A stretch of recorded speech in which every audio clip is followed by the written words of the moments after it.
स्वादिष्ट मराठी किचन मध्ये आपल्या सर्व खवय्यांचं मनपूर्वक स्वागत। मंडळी, नागपंचमी झाली, नारळी पौर्णिमा आणि रक्षाबंधन सुद्धा झालं। त्यानंतर श्रावण महिन्यातला येणारा महत्वाचा सण म्हणजे गोकुळाष्टमी आणि गोपाळकाला। श्रीकृष्णाचा जन्म हा रात्री 12 वाजता साजरा केला जातो। तर यावेळेला विशिष्ट प्रकारचा खास प्रसाद बनवला जातो। हा प्रसाद इस्कॉन टेम्पल मध्ये सुद्धा प्रसिद्ध आहे। इस्कॉन टेम्पल मध्ये दिला जाणारा गोकुळाष्टमी निमित्त खास कडा प्रसाद किंवा कणकेचा शिरा कसा बनवायचा ते आपण आपल्या स्वादिष्ट मराठी किचन मध्ये जाऊन पाहूया। तर यासाठी लागणारं साहित्य, इथे मी अर्धा कप गव्हाचं पीठ घेतलेलं आहे। त्यासाठी लागणार आहे पाव कप तूप।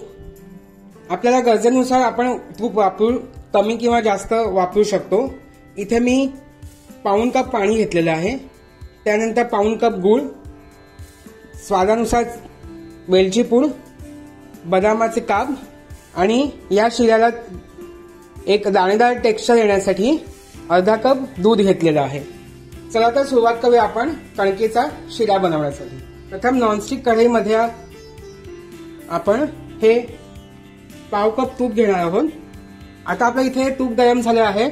आता आपण यात बदामाचे काप थोडे भाजून घेऊयात, म्हणजे ते शिऱ्यामध्ये चांगला स्वाद उतरेल त्याचा। तर साधारण 1 मिनिटानंतर इथे आपले बदामाचे काप भाजून झालेले आहेत। आता यात आपण अर्धा कप गव्हाचं पीठ घालून चांगलं अगदी खरपूस खमंग भाजून घेणार आहोत। साधारण आता 10 मिनिटं खरपूस भाजून घ्यायचं आहे।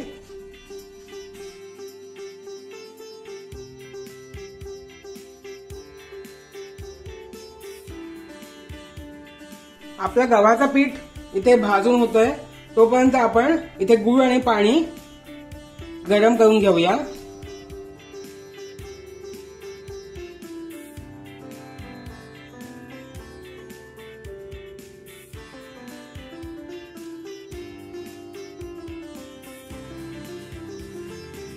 आता यामध्ये मी आणखीन साधारण 1 ते 1.5 चमचा तूप घालत आहे। शक्यतो आता एवढं तूप पुरेसं होईल, म्हणजे आधी दिल्याप्रमाणे पाववाटी आणि वरून 1 ते 1.5 चमचा इथे आपल्याला तूप लागलेलं आहे। आता पहा, आणखीन तूप घातल्यानंतर या गव्हाच्या पिठाचं टेक्स्चर आता चांगलं ओलसर झालेलं आहे। जेवढं तूप जास्त तेवढं ह्या शिऱ्याला चांगला मस्त स्वाद येतो।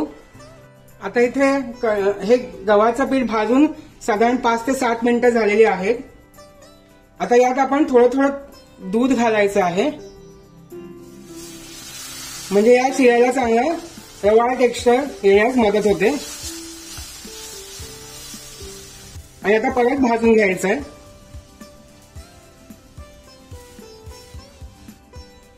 आता हे उरलेलं दूध सुद्धा यात आपण घालायचं आहे आणि पुन्हा एकदा परतून घ्यायचं आहे। आता आपला कणिक चांगलं मस्त खरपूस भाजून झालेला आहे आणि याचा रंगही बदललेला आहे, तुम्ही इथे पाहू शकता।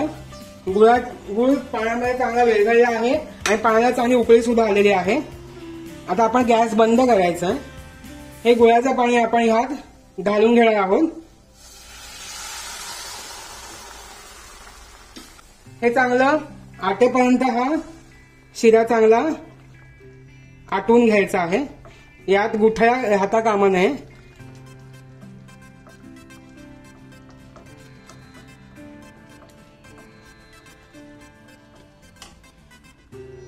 एक लक्षात ठेवायचं, हे आपला गॅसची फ्लेम बारीकच असली पाहिजे।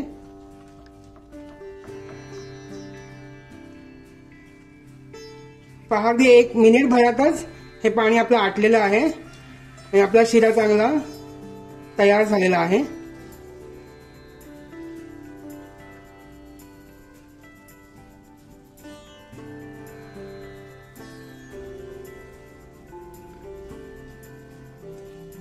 आता इथे आपला गव्हाच्या पिठाचा शिरा तयार झालेला आहे। आता आपण गॅस बंद करून यात वेलची पूड घालून घेणार आहोत, म्हणजे त्या वेलचीचा स्वाद शिऱ्यात मस्त उतरेल. अशा रीतीने इथे तयार झाला आपला जन्माष्टमी विशेष गव्हाच्या पिठाचा शिरा. आता आपण हा शिरा नैवेद्यासाठी काढून घेऊया. गोकुळाष्टमी निमित्त श्रीकृष्णाला दाखवायचा नैवेद्य गव्हाच्या पिठाचा शिरा तयार आहे. सजावटीसाठी यात वर आपण थोडेसे बदामाचे काप घालूया. तर या गोकुळाष्टमीला तुम्ही हा गव्हाच्या पिठाचा शिरा बनवून आपल्या लाडक्या श्रीकृष्णाला अर्पण करा. तर पाहिलं ना, अगदी साध्या पद्धतीने सोप्या पद्धतीने अगदी इस्कॉन टेम्पल मध्ये दिला जाणारा हा कडा प्रसाद किंवा कणकेचा शिरा आपण घरच्या घरी बनवला आणि श्रीकृष्णाला अर्पण केला. तर मग अशाच सणासुदीच्या पारंपरिक नाविन्यपूर्ण वैविध्यपूर्ण रेसिपीसाठी आमचं स्वादिष्ट मराठी किचन हे चॅनल सबस्क्राईब करा. यावरचे सर्व व्हिडिओज लाईक करा, कमेंट करा, आपल्या आप्तेष्टांना शेअर करा आणि बेल आयकॉन दाबायला मात्र विसरू नका. कारण यापुढचे व्हिडिओ जेव्हा युट्यूब वरती येतील तेव्हा त्याचं नोटिफिकेशन युट्यूब कडून तुम्हाला सर्वप्रथम देण्यात येईल. तर मग तोपर्यंत स्वस्त खा, मस्त रहा. धन्यवाद.